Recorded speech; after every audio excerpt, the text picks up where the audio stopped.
Lucian was ridiculing Christians in the very same passage in which he admits that Jesus died by crucifixion. So he'll go to mock them, but also confirm one of the basic historical facts that people seem to argue about. Right. And then last point about the first minimal fact is that let us be very clear here. The Romans were professional executioners. Oh, yeah. Okay. If you want to learn how to kill someone, I would study the Romans. Go to Rome. Okay.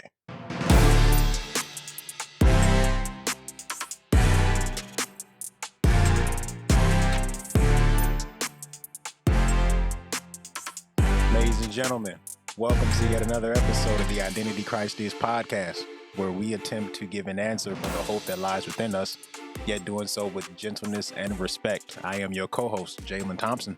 Dylan Schweitzer. Dylan, how you doing today, man? You all right? I'm feeling pretty good, man. How you doing? I'm all right, man. I'm all right. It's a 54-degree winter day here in Chicago. That's weird. But anyway, what do we got on the docket today, Dylan? Today, we're going to be talking about some evidences for the resurrection of Jesus. Oh, goody. So not Oh, a controversial topic whatsoever. Right. So we're going to be looking at something referred to by scholars as the minimal facts argument. Mhm. Basically, right now, it's primarily 6 historical facts that most scholarship agrees upon Mhm. that points towards the evidence that Jesus was, in fact, resurrected. Sure. Now, I guess a little caveat I want to throw out there.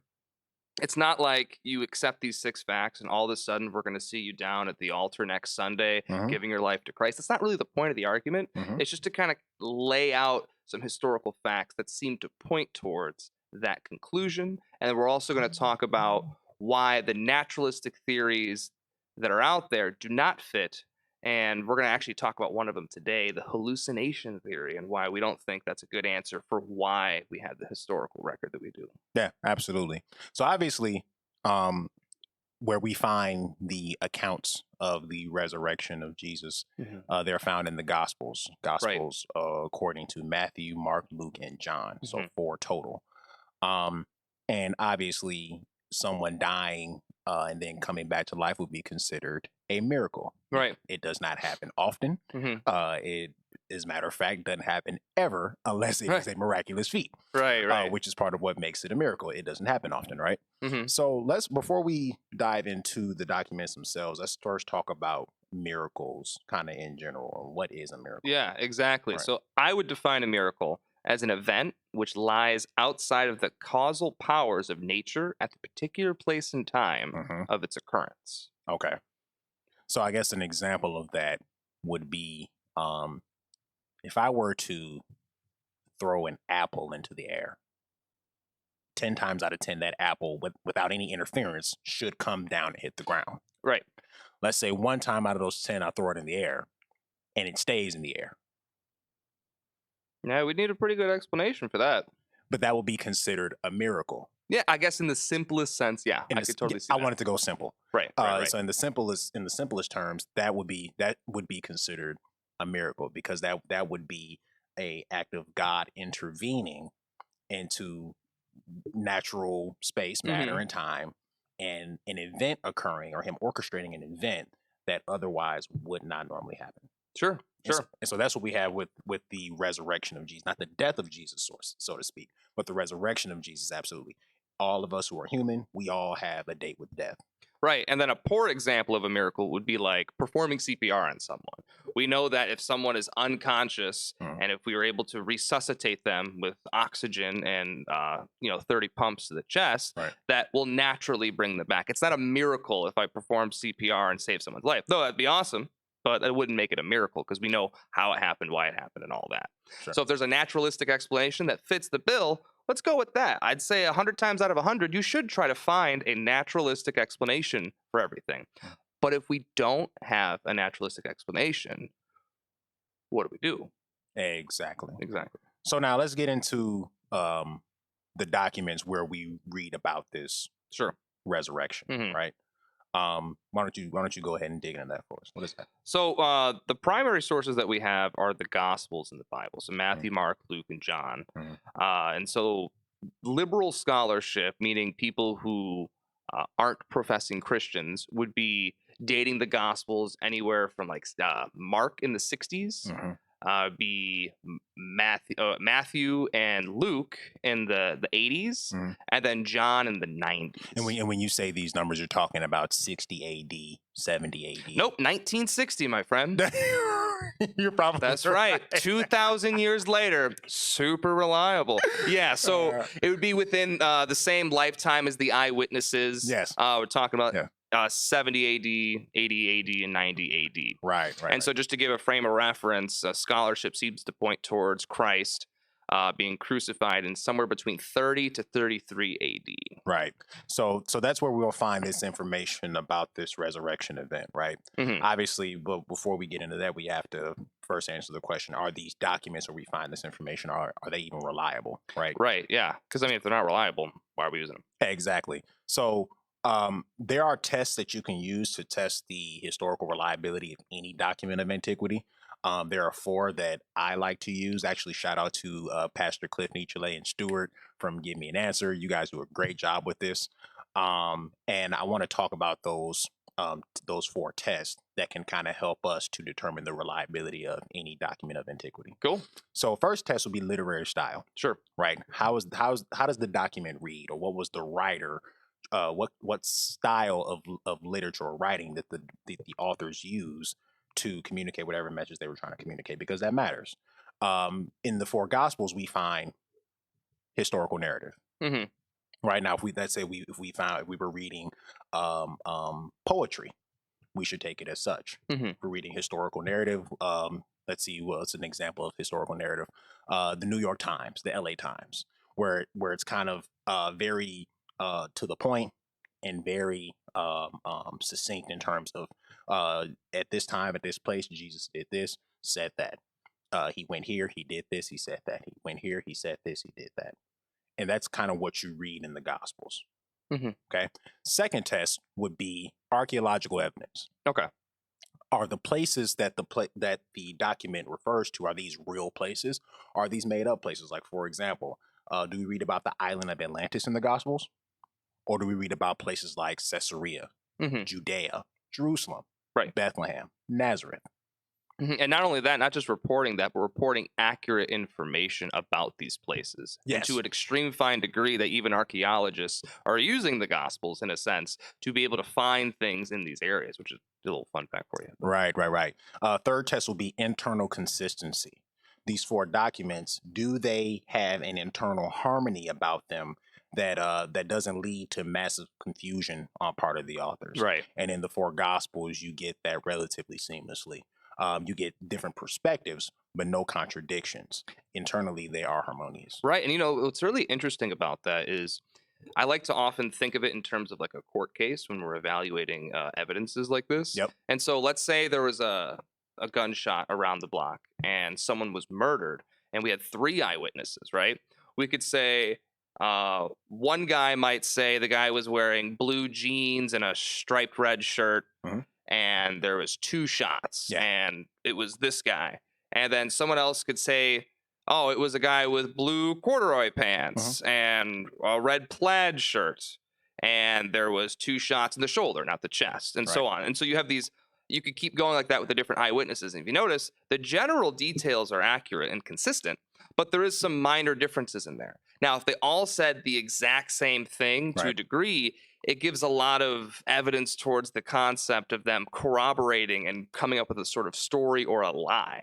Where if the secondary details are varying enough, it shows more of the subjective personality or the subjective viewpoint of the individual, where you can get the core facts correct and you could tell that the secondary facts are a little bit different based on their perspective, which kind of leads it more likely to being true rather than corroborating and lying. Exactly. And so that's what you get with the Gospels, right? And then your 4th test you have is manuscript evidence. We have over 5,200 plus manuscripts and pieces of manuscript for the New Testament that all agree to a rather infinitesimal degree that what we have here in our Bibles, in the canon that we use today, and in the 4 Gospels that we use to find out about this resurrection of Jesus, that they're pretty reliable documents historically. Yeah. So those are the 4 tests that that one can use to test the reliability of any historical document. I don't recommend that you use one test. I recommend that you use several different tests. And, when you use those 4 tests on the Gospels, they pass with flying colors. Right. Absolutely. And so another thing to consider is the date in which they were written in terms of them being reliable. So, for example, we could take Mark, the earlier account. And that's in the manuscript evidence column, by the way. Go ahead. Right. So if we talk about, Christ being crucified in around, we'll split the difference. We'll say AD 32 instead of 33 or 30. And then within the same lifetime of the eyewitness is writing down an account about the resurrection. If we compare that to any other historical document, it's kind of shocking. So we could take another historical account like Alexander the Great. Yes. There's 2 accounts of that, and they were written about 400 or 500 years after the fact. Yes. So it's not within the same lifetime, but yet scholarship still says that the general story was intact after 400 years without legendary account. And it wasn't until after those were written that actual legendary accounts started happening. And so when we go to we have 4 4 different eyewitness testimonies writing this down with great execution, it starts to give a little more credence. I mean, we have 30 to 50 years within the same lifetime as opposed to 500 years. It's a giant difference. Yes. And that all, like I said, falls under the manuscript evidence category and helps to lend itself to the credibility of the Gospels. And also, too, as it relates to manuscript evidence, you won't find a single document of antiquity that has the amount of manuscript evidence that the New Testament of the Bible has. Yes. Not even close. Yeah, it's kind of shocking, honestly. Yeah, absolutely. Yeah. So, the minimal facts.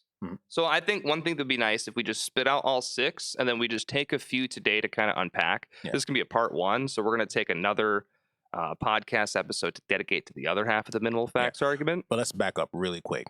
Let's talk about what is the minimal facts argument in and of itself. That's and kind of explain its purpose, right? Yeah. So the minimal facts argument is essentially what it is it's a representation, of the historical data regarding the resurrection that's accepted by the vast majority of all scholarship, be it conservative, liberal, believer, non-believer, regardless of their religious views or anything else for that matter. So basically showcases a bare bones, here are the widely agreed upon accepted circumstances regarding this event, regardless of what you believe or you don't believe about Jesus. And almost in a sense, indirectly says, what's the answer to fit all of the facts? Exactly. Right. And so obviously as Christians, we think it was the resurrection of Christ.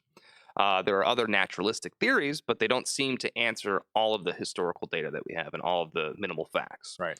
So, and of course, we're going to talk about one of them today, but let's talk about a few of the facts first and kind of lay those out a little bit. Yeah. Right. Yeah. Well, let's kind of list the 6 that we want to talk about. Yeah. Like Dylan said before, we're going to be doing a 2-part kind of series to this this subject matter.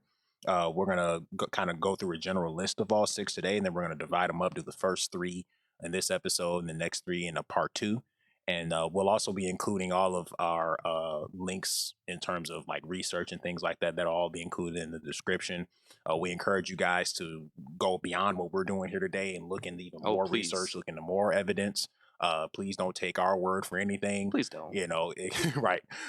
And so, we're just trying to pack as much information as we can in this short episode. But obviously, this we're talking about over 2,000 years of scholarship and research history, done into this. We're not going to get it all. We're not going to cram this into. We're going to get some little breadcrumbs to lead your own search. Exactly. Yeah. And so that's what we're looking to do here today. So what are those 6 minimal facts do? So before I say it, I almost imagine I'm on Who Wants to Be a Millionaire, and the lights are going to come down and all the music.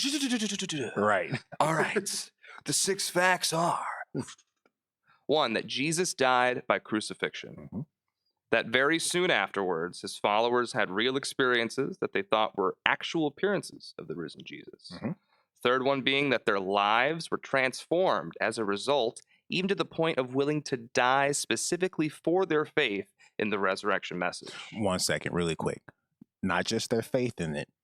They were willing to die before what they claimed to have seen. Yes. Yeah, not just what they believed, what they claimed to have seen, which was the risen Christ. Just wanted to make sure that we got that right, because that's it's huge. Yeah, you and I would die for faith. Mm-hmm. They died for what they claimed to have seen. That's big difference. Yes. Number 4, the empty tomb of Jesus of Nazareth. Mm-hmm. Number 5, that James, Jesus's unbelieving brother, became a Christian due to his own experience that he thought that the resurrected Christ, the Christ was resurrected. Mm-hmm. And 6, the Christian persecutor Paul, formerly Saul of Tarsus, also became a believer after a similar experience. Mm-hmm. And so we invite you to ask the question, what explains all of the data? Mm-hmm. We're going to back up, we're going to give a little bit of fluff and extra information, historical data to think about for the first 3 facts today. And we'll talk about one of the naturalistic theories that I don't really think works very well. So without further ado, let's dig into minimal fact 1 then. Oops, I tapped the table. Sorry, John. That's all good. Sound guy doesn't like when I do that. Right. So minimal fact 1, Jesus died by crucifixion. So one thing to really consider about this is that Jesus' death is multiply attested.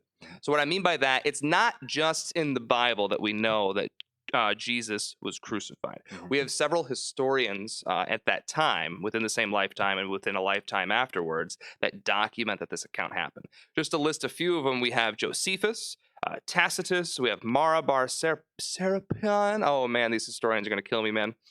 Lucian of Samosata. And then we also have the Synoptic Gospels, the Gospels, of course, and the Epistles of Paul. And so we'll just read one of them today that talk about the fact that Jesus' death on the cross. Oh, by the way, before we get into that, Josephus was a Jewish historian in Rome, first century Jewish historian. Tacitus was a Roman historian and politician who actually was not a believer. He was actually hostile towards Christianity. So, but he also writes about Jesus. Then we have Mara bar Serapion. Is that what you say? Yeah. I don't know. Sir raps a lot. Go ahead. They're right. We have him, and we have Lucian as well, who he was a Greek satirist. And he wrote about Christ as well. But we just wanted to mention those names because it was a diverse group in terms of believers, non-believers alike, who all wrote about Jesus. It wasn't just a bunch of Christians trying to say nice things. Exactly. In fact, there's a lot of mean things said. Yeah, and they all attest to the fact that Jesus died by crucifixion. So go ahead, dude. So what Josephus wrote was, now there is about this time Jesus, a wise man, if it is lawful to call him a man. Whoa, that's a little spooky. Right. For he was a doer of wonderful works, a teacher of such men as receive the truth with pleasure. He drew over to him both many of the Jews and many of the Gentiles. He was the Christ. And when Pilate, at the suggestion of the principal men among us, had condemned him to the cross, those that loved him at first did not forsake him, for he appeared to them alive again the 3rd day, as the divine prophets had foretold these and 10,000 other wonderful things concerning him. And the tribe of Christians, so named from him, are not extinct at this very day. That's what Josephus had to say. Within the same lifetime. Within the same lifetime. The eyewitnesses. Yes. So that's what, and Josephus was a Jew, right? And I actually want to talk about that for a second, the fact that he was a Jew. The Jews had no reason to make this up regarding Jesus. Right. No reason whatsoever. Like they had their system and set, their religious practices and all of that. There wasn't really... They were already considered to be God's chosen people. Yeah. As well as the fact the Jews did not believe in a bodily resurrection. Right. Not in the middle of time. They believed in one at the end of time. But not in the middle of time would anybody be resurrected from the dead. Right. But here we have them talking about Jesus in this manner, and they don't have a reason to make this up. There's no incentive on their part to make this up. Absolutely. It was not cool to be a Christian. It was not cool to follow Christ. Still isn't. Yeah, and right. You got a point. You got a point there. And he actually at the end there where he says, "And the tribe of Christians so named after him." That actually was not a good thing. Being called a Christian at that time. It was more of an insult. Yeah, it was an insult. So I just wanted to throw that out there that's the context and the background for what we just read. Right, absolutely.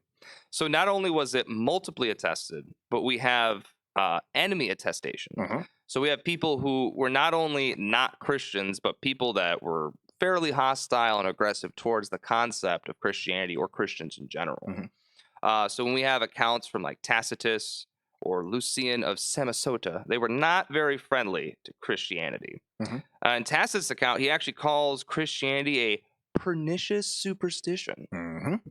That was probably like a medieval sort of mic drop moment for him when he did that, I would Sure. imagine. And then Lucian was ridiculing Christians in the very same passage in which he admits that Jesus died by crucifixion. So he'll go to mock them, but also confirm one of the basic historical facts that people seem to argue about. Right.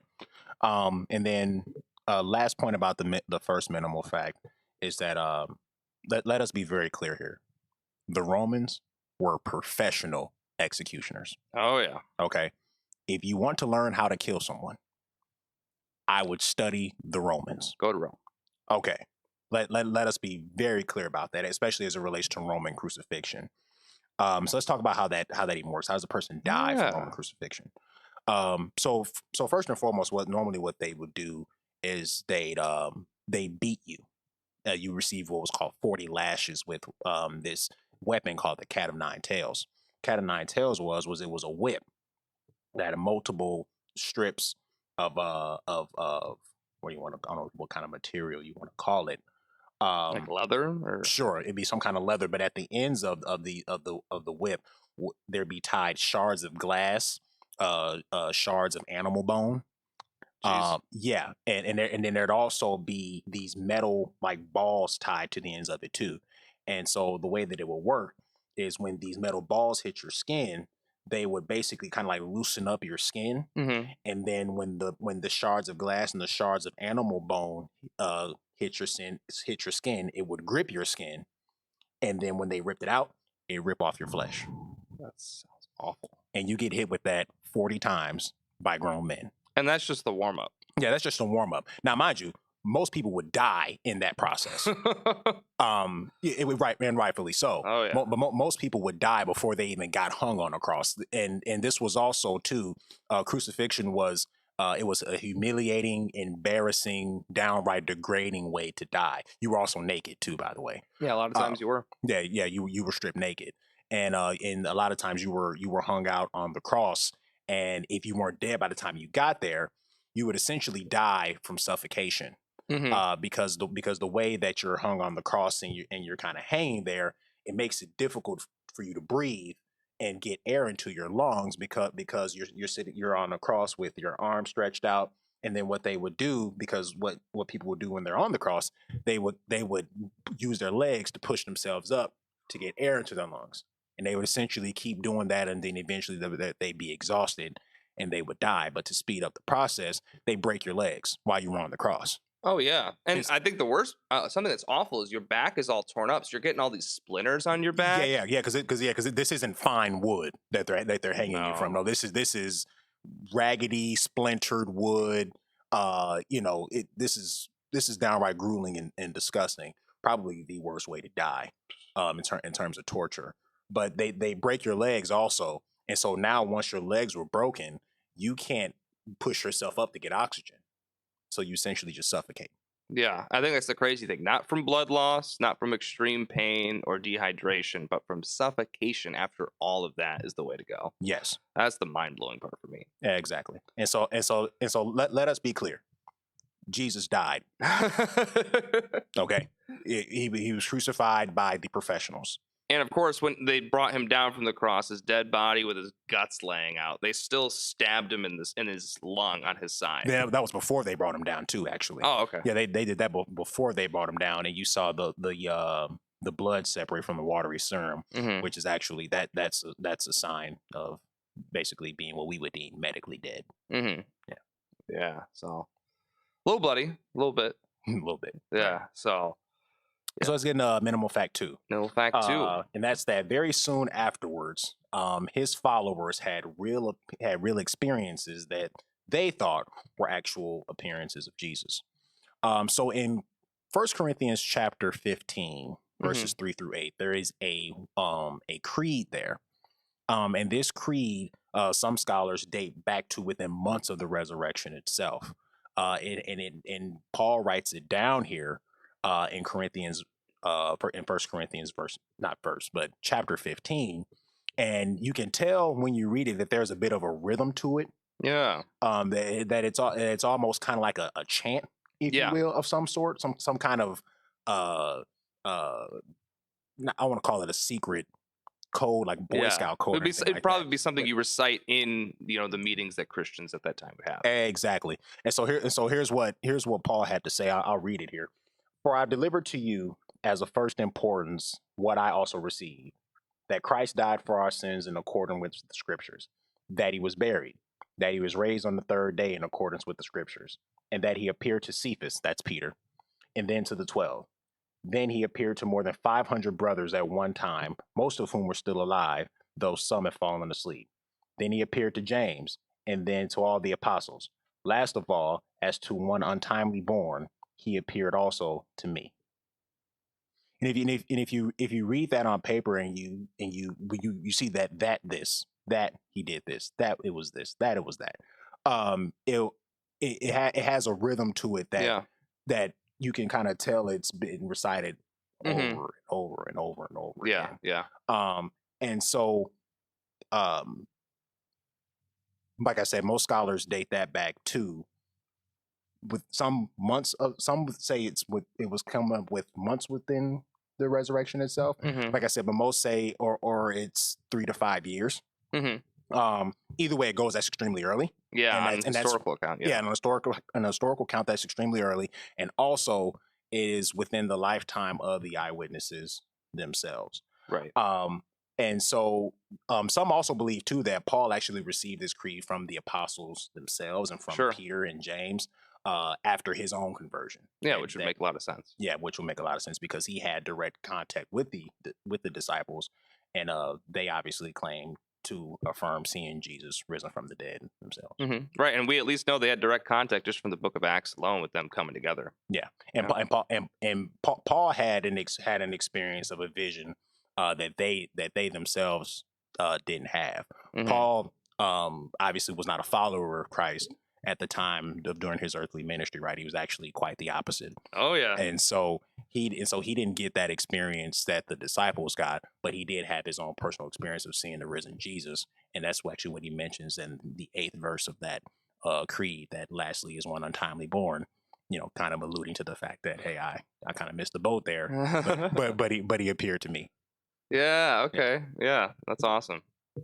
Anything else to say about minimal fact 2? I don't think so. What about you? I'm feeling pretty good about that one. Cool, let's roll. So minimal fact number 3, as a friendly reminder, is that their lives were transformed as a result, referring to the apostles, even to the point of being willing to die specifically for their faith in the resurrection message. And so to kind of precursor that a little bit, we have good evidence that a good portion of the apostles were martyred and killed for their belief. Yes. And I think the 2 most drastic ones that we could point to would be like Paul and James in their conversion. Yeah, that's really good point.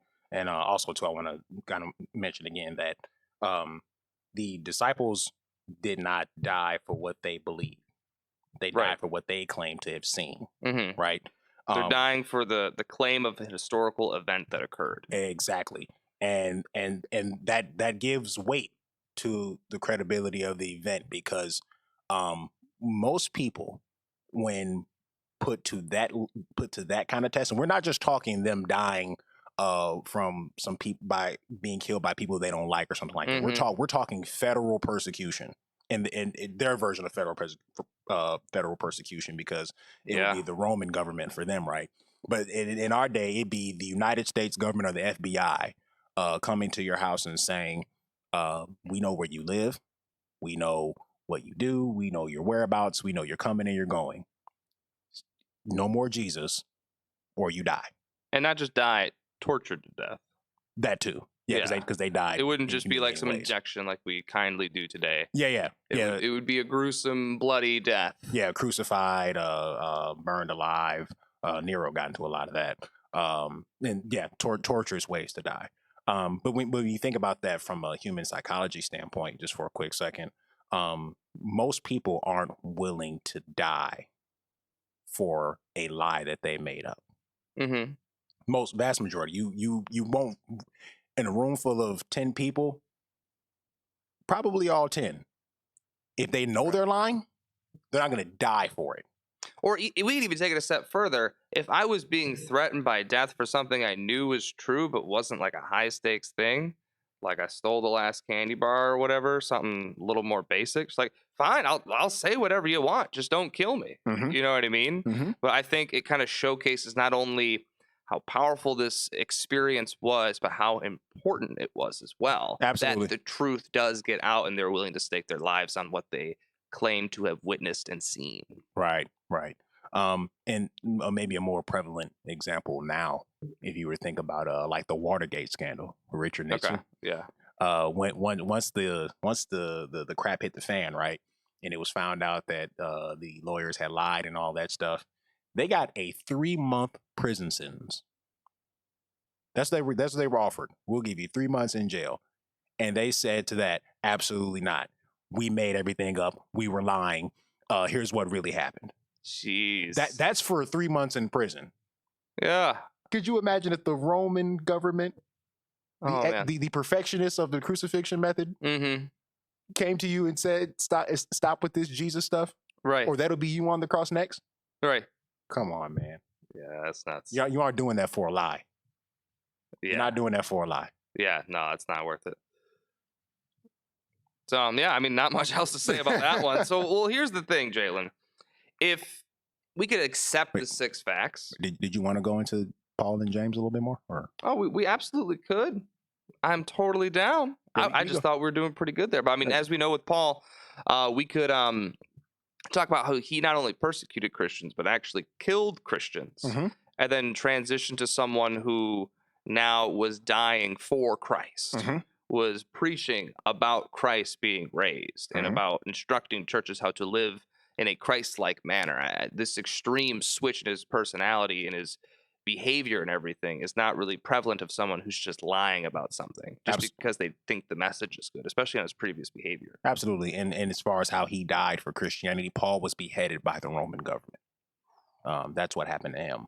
And then we have to talk about his brother James too. Jesus' brother James. So James is Jesus' half brother who did not believe. And we can actually find that in the Gospel of Matthew, where Jesus' family is like looking for him.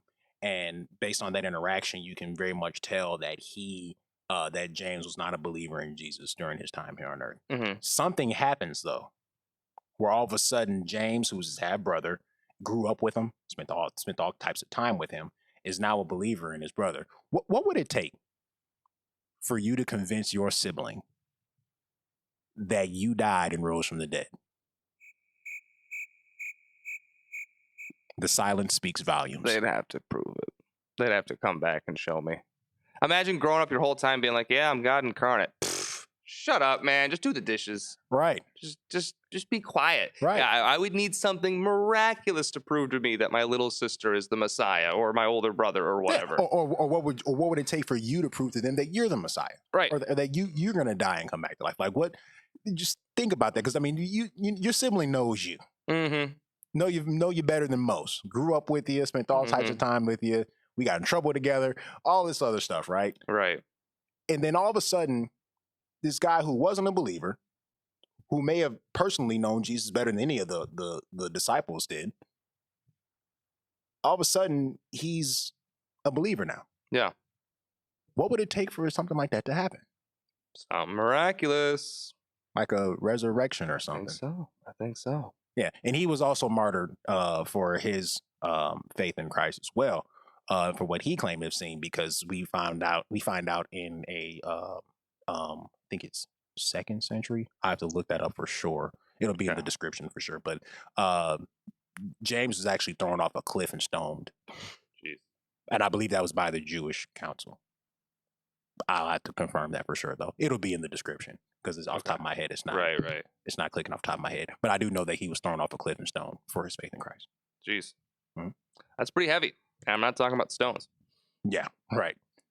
Jeez. So, anyways, like I was mentioning a moment ago, we could accept the basic historical facts, right?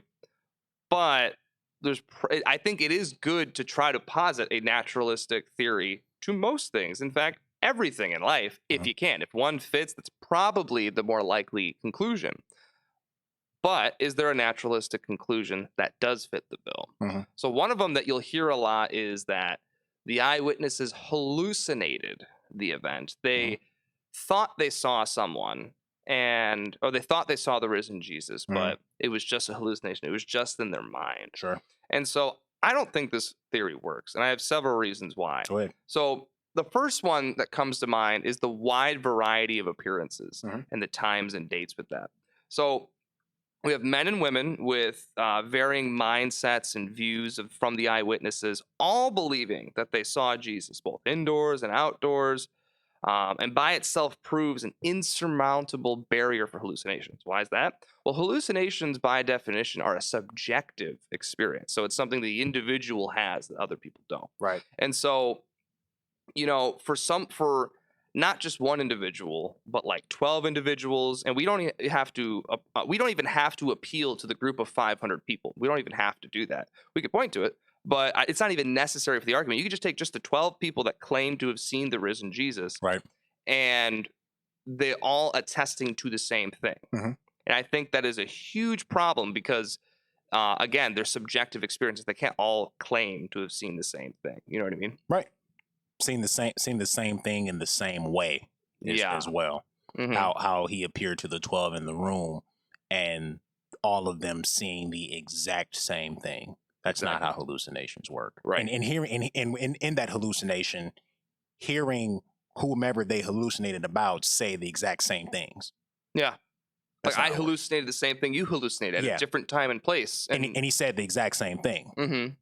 To all 12 of us sitting in the same room. Yeah, that doesn't really fit the idea of a subjective experience. No, not at all. So that's one reason. Another reason why I don't think it works is generally hallucinations don't transform lives. Nope. So, for example, a common thing you might see is someone, you might think you saw a loved one, or excuse me, maybe your loved one died recently. You saw them at the supermarket. Sure.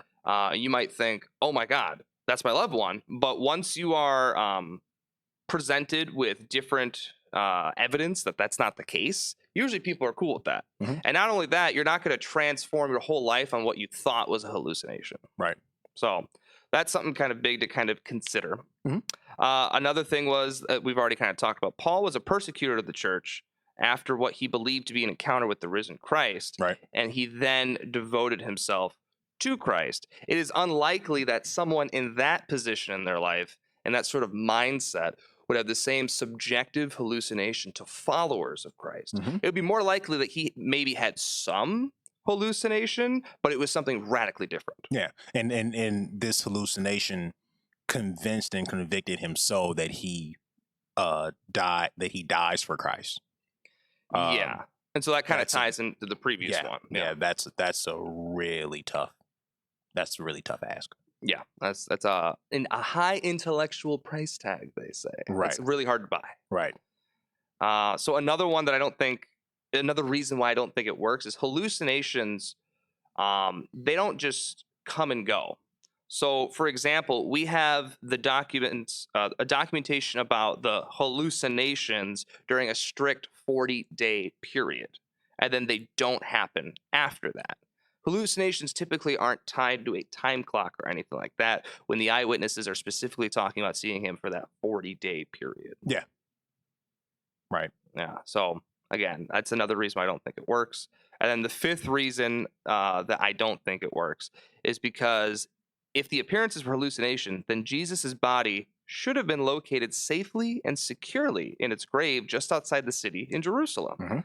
That body would undoubtedly be at a rather large disclaimer to the disciples' efforts to preach that Jesus was raised. But hallucinations do not even address this, so another naturalistic thesis is required. So the hallucinations don't explain where the body went, i.e. you would need multiple theories in conjunction with hallucination theory to answer the historical data that we have. And also keep this in mind too. The political leadership of the time wanted nothing more than to silence the following that Christ had. Oh, yeah. So they kill him. right? 3 days after they kill him, rumors are starting to swirl now that Christ has been seen alive. Right. Right. If you're political leadership at that time, what's the easiest thing that you could have done to shut this whole thing up? Show him the body. Let's go to the tomb, open it up, and you should see a dead Jesus in this tomb. Right. Why didn't they do that? Exactly. And we're not political leadership. We're not even smart enough to be political leaders, Dylan. Well, Right. well, actually, I take that back. Here in 2022, yes, we are. But at that time, that would have been the easy thing to do. Why don't we just go to the tomb? Yeah. Well, because the body wasn't there in the tomb. Body wasn't there in the tomb. We'll get into that in part 2. Anything else on this? No, I don't think so. I mean, the only thing I would say about hallucination is that hallucinations usually don't permeate a physical experience. So we have documents about in the book of John about Thomas putting his hand into the side of Jesus and saying, "My Lord, my God," and began to worship him. Mm-hmm. And so hallucinations typically don't go into the physical realm with stuff like that. Right. Good point, man. Yeah. Hey, that's part 1 of this 2-part series on the evidence for the resurrection. Thank you guys for sitting with us. Like I said before, we're going to be including in the description all of the links to different articles, different research, different scholarship that you guys can take a look at.